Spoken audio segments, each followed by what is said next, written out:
అందరికీ నమస్కారం. ఈరోజు కథ జాబిలి కోసం పార్ట్ 39 రచించిన వారు శాలిని గారు. ఇక కథలోకి వెళ్ళిపోదాం. ముగ్గురు ఫ్రెష్ అయి ఆఫీస్కి రెడీ అయి బయటికి వస్తారు.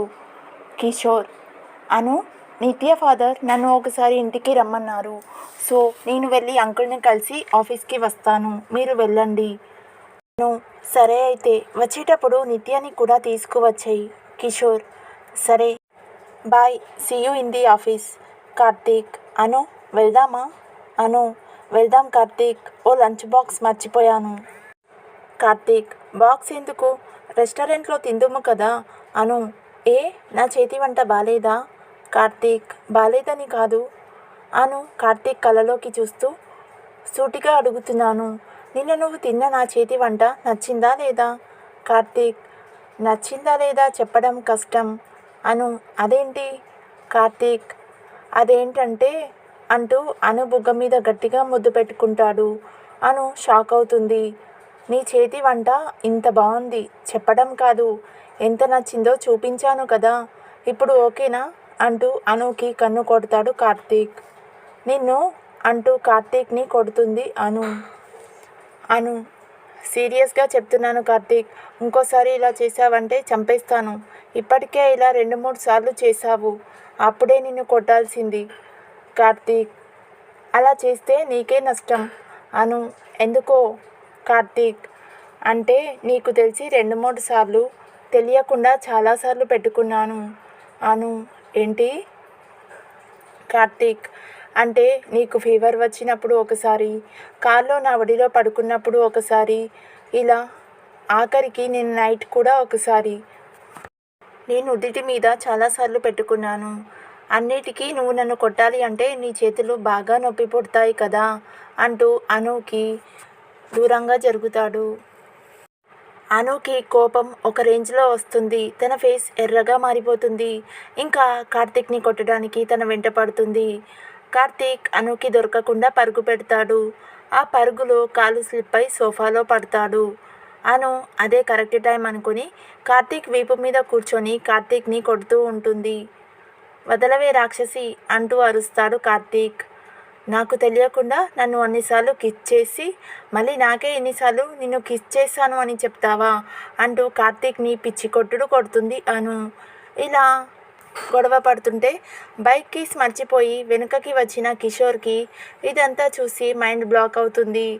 కిషోర్ని చూసిన అను వెంటనే కార్తీక్ మీద నుంచి లేచి తన రూమ్కి వెళ్ళిపోతుంది. కార్తీక్ సైలెంట్గా తన డ్రెస్ సర్దుకొని సోఫాలో కూర్చుంటాడు. కిషోర్ కార్తీక్ దగ్గరికి వచ్చి, బావా, అందరికీ పెళ్ళైన తర్వాత పెళ్ళాం చేతిలో దెబ్బలు స్టార్ట్ అవుతాయి, నీకు పెళ్ళికి ముందే స్టార్ట్ అయినట్లు ఉన్నాయి అంటూ ఏడిపిస్తాడు. నువ్వు నోర్మయిరా, అను నన్ను కొట్టడం నీకు కనిపిస్తుంది కానీ నాకు నా మీద తనకి హక్కు ఉన్నట్లు బిహేవ్ చేస్తుంది చూడు, అది నాకు బాగా నచ్చింది. అయినా నువ్వెందుకు మళ్ళీ వెనుకకి వచ్చావు అని అడుగుతాడు కార్తీక్. మీ ఇద్దరి మధ్య ఇంత జరుగుతుందని నాకేం తెలుసు, బైక్ కీస్ మర్చిపోయాను, అందుకే మళ్ళీ వచ్చాను, ఇదిగో తీసుకుంటున్నాను, వెళ్తున్నాను అంటూ మళ్ళీ వెనుకకి వచ్చి, బావా, మా అక్కని వీపు మీద మోసావు, బానే ఉంది, నడుము మీద కూర్చోనివ్వకు, ఏదైనా అయితే ఫ్యూచర్లో ఇద్దరికీ ప్రాబ్లం అంటూ వెళ్ళిపోయాడు. కార్తీక్, నిన్ను అంటూ వెళ్ళేసరికి కిషోర్ పరుగు పెట్టేస్తాడు. కిషోర్ మాటలకి కార్తీక్ చిన్నగా నవ్వుకుంటాడు. ఆఫీస్లో మన పని రాక్షసికి పనేముంది, పని చేసుకోవడమే కదా. అను ఆఫీస్లో ఫుల్ బిజీగా వర్క్ చేసుకుంటూ ఉంటుంది. కార్తీక్ మాత్రం చాలా హ్యాపీగా నిన్న నైట్ నుంచి ఆఫీస్కి వచ్చే ముందు వరకు అంతా గుర్తు చేసుకొని నవ్వుకుంటాడు.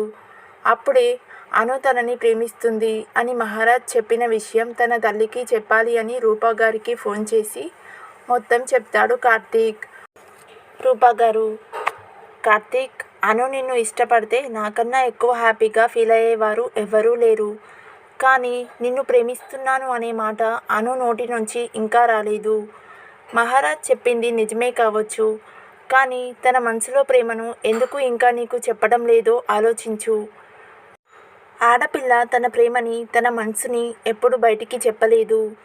అది అబ్బాయి ఆలోచించాలి, అర్థం చేసుకోవాలి. అను నీదే అని నీకు నమ్మకం ఉండడం మంచిదే, కానీ అను నీ ప్రేమని ఒప్పుకోవడం కూడా చాలా ముఖ్యం.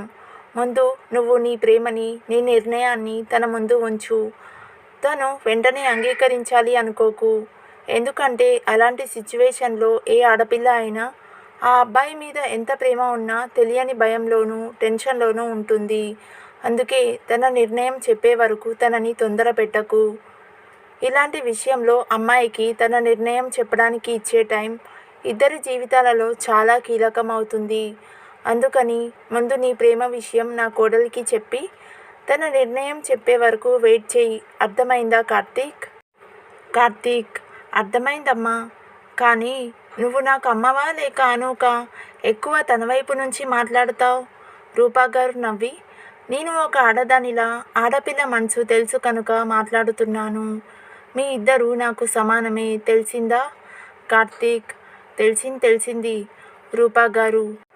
రేయ్, తెలియడం కాదు. అను తన నిర్ణయం చెప్పే వరకు అనుతో పిచ్చి వేషాలు వేయకు. నేనేం చెప్తున్నానో నీకు అర్థమయ్యే ఉంటుంది. జాగ్రత్త. కార్తీక్: సరే అమ్మా, బాయ్. ఫోన్ పెట్టేసిన తర్వాత, అమ్మో, ఈ అమ్మలు చాలా అడ్వాన్స్డ్గా ఆలోచించేస్తున్నారు. లక్కీగా ఈరోజు ముద్దు మ్యాటర్ చెప్పలేదు. చెప్పి ఉంటే ఫోన్లోనే నాకు తలంటేసేది. అందరూ ఒకటే చెప్తున్నారు, అనుకి ప్రపోజ్ చేసేయమని. సో ఎలా ప్రపోజ్ చేయాలి, ఎప్పుడు ప్రపోజ్ చేయాలి అంటూ ఆలోచిస్తూ ఉంటాడు కార్తీక్. కిషోర్, నిత్య చాలా సీరియస్గా ఉంటారు. ఇద్దరూ మాట్లాడుకోరు. అను ఇద్దరిని అబ్జర్వ్ చేస్తుంది. ఫ్లోర్లోకి వచ్చి కిషోర్ క్యూబికల్ దగ్గర నిలబడుతుంది. టీం అందరితో వర్క్ స్టాప్ చేయిస్తుంది. కార్తీక్ కూడా వచ్చి కిషోర్ పక్కన నిలబడతాడు. అను: చెప్పు కిషోర్, ఏమైంది? మీ ఇద్దరు ఎందుకు అలా ఉన్నారు? కిషోర్: ఏం లేదు.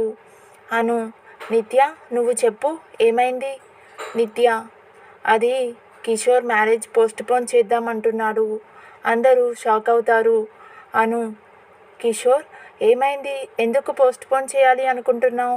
కిషోర్: అది కాదు అను, పెళ్ళి ఇక్కడ కాదు. వీళ్ళ బామ్మ భద్రాచలం దగ్గర పల్లెటూరులో ఉంటారంట. అక్కడ వాళ్ళకి పెద్ద ఇల్లు, పొలాలు అన్నీ ఉన్నాయంట. పెళ్ళి అక్కడ చేయాలని నిత్య బామ్మ పట్టుబట్టింది. అను: అందులో ప్రాబ్లం ఏముంది? పల్లెటూరులో పెళ్ళి బాగుంటుంది కదా. కిషోర్: కానీ నువ్వు రావు కదా, టీంలో ఎవరూ కూడా రారు. కవిత: మేము రాము అని ఎందుకు అనుకుంటున్నావు? కిషోర్: పెళ్ళికి 3 రోజుల ముందే అక్కడికి వెళ్ళాలి. మెహందీ, సంగీత్ అన్నీ అక్కడే. కవిత: అయితే ఏమైంది? అందరూ వచ్చి నీ పెళ్ళిలో గోలగోల చేసిస్తాం అంటూ అను వైపు చూస్తుంది. అను ఏదో సీరియస్గా ఆలోచిస్తుంది. కవిత: ఏమైంది అను, ఏం ఆలోచిస్తున్నావు? కిషోర్: విషయం మీకు అర్థం కాలేదు, అనుకి అర్థమైంది. కవిత: అంటే? అను: నేను చెప్తాను. కిషోర్ నిత్య పెళ్ళి నెక్స్ట్ మంత్ 8న. మనం మన ప్రాజెక్ట్ కంప్లీట్ చేసి ఇవ్వవలసింది 15th. పెళ్ళి అక్కడ చేస్తే మనం అన్ని రోజులు పెళ్ళికి వెళ్ళి ఉండలేము. ఎందుకంటే ప్రాజెక్ట్ ఫైనల్లో ఉంటుంది కనుక మనకి ఎవ్వరికీ లీవ్స్ ఉండవు. అందుకే మనం లేకుండా పెళ్ళి చేసుకోవడం ఇష్టం లేక మన కిషోర్ పెళ్ళి పోస్ట్పోన్ చేస్తాను అంటున్నాడు. ప్రాజెక్ట్ కంప్లీట్ అయిన తర్వాత అయితే మళ్ళీ ఇంకో ప్రాజెక్ట్ వచ్చే వరకు మనం కొంచెం ఫ్రీ అవుతాము కనుక. ఏం కిషోర్, అంతేనా? కిషోర్: అవును. కవిత: మా కోసం, ప్రాజెక్ట్ కోసం పెళ్ళి పోస్ట్పోన్ చేయడం ఎందుకు? పెళ్ళి ముఖ్యం, మేము రావడం కాదు. కిషోర్: లేదు. అను, కార్తీక్, మీరందరూ రాకుండా నేను పెళ్ళి చేసుకోను. కార్తీక్: అయితే ఒక పని చేద్దాం. నేను క్లయింట్కి మెయిల్ చేస్తాను ప్రాజెక్ట్ కంప్లీట్ చేయడానికి ఇంకో 1 వీక్ టైం ఇవ్వమని. అంటే 15న కంప్లీట్ చేయవలసిన ప్రాజెక్ట్ 25న కంప్లీట్ చేయడానికి పర్మిషన్ అడుగుతాను. కవిత: కరెక్ట్, ఇలా చేస్తే బాగుంటుంది. Kishore: thank you Karthik. అప్పుడు పెళ్ళి పోస్ట్పోన్ చేయక్కర్లేదు అంటూ సంతోషంగా అనుని చూస్తారు అందరూ. కార్తీక్: అను, నువ్వేమంటావు? క్లయింట్కి టైం ఇవ్వమని మెయిల్ చేద్దామా? అను: చేయొచ్చు, కానీ అలా చేస్తే కంపెనీకి ఉన్న గుడ్విల్ మీద ఎఫెక్ట్ పడొచ్చు.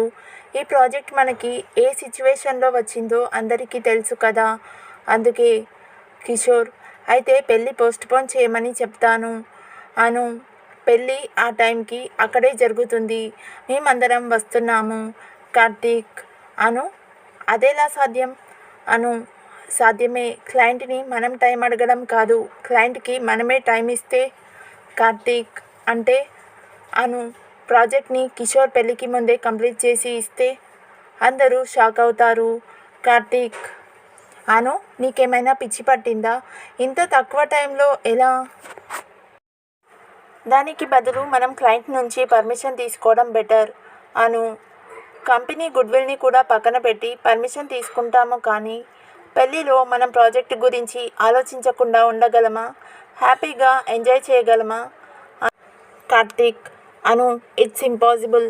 అను గట్టిగా ఇట్స్ ఇంపాసిబుల్ అనే మాట నా దగ్గర ఉండకూడదు. అది మీ అందరికీ తెలుసు. ఎక్స్ట్రా టైం వర్క్ చేసి అయినా ఈ ప్రాజెక్ట్ కిషోర్ పెళ్ళికి మనం వెళ్ళేలోపు ఫినిష్ చేయాలి. అందుకు నేను రెడీ. మీలో ఎవరికైనా ప్రాబ్లం ఉందా? టీం లేదు అను, మేము కూడా రెడీ. నువ్వు చెప్పినట్లే చేద్దాం. అను గుడ్, వర్క్ స్టార్ట్ చేయండి. ఈరోజు నుంచి no leaves, no fun, only work. మీకు అర్థమైందనుకుంటా అని చెప్పి అను తన క్యాబిన్కి వెళ్ళిపోతుంది. ఈ అను డెసిషన్స్ అన్నీ డిఫరెంట్గానే ఉంటాయి.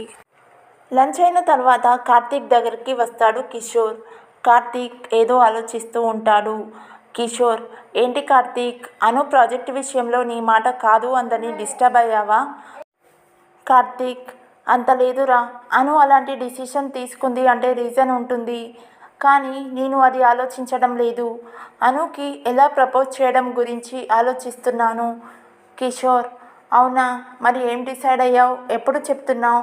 కార్తీక్ దసరా రోజు చెప్తున్నా, గుడిలో. కిషోర్ అదేంటి దసరా రోజున, అందులోనూ గుడిలోనా? కార్తీక్ అవును, ఇంకో 2 డేస్లో దసరా. అనుకి అమ్మవారు అంటే చాలా ఇష్టం. ఆ రోజు అనుతో గుడికి వెళ్ళి అక్కడ చెబుదామనుకుంటున్నాను. కిషోర్ గుడిలో ఎవరైనా లవ్ ప్రపోజ్ చేస్తారా? కార్తీక్ నేను లవ్ ప్రపోజ్ చేయడం లేదురా, డైరెక్ట్గా పెళ్ళికి ప్రపోజ్ చేయాలనుకుంటున్నా. మా కొత్త జీవితానికి ఆరంభం గుడిలోనే కరెక్ట్ అనిపించింది. కిషోర్ అబ్బో నువ్వు సూపర్ కార్తీక్. దసరా రోజున ఏం జరుగుతుందో తెలుసుకోవాలంటే నెక్స్ట్ పార్ట్ దాకా వెయిట్ చేయండి. If you like this video please like, share and subscribe to my YouTube channel. Thank you.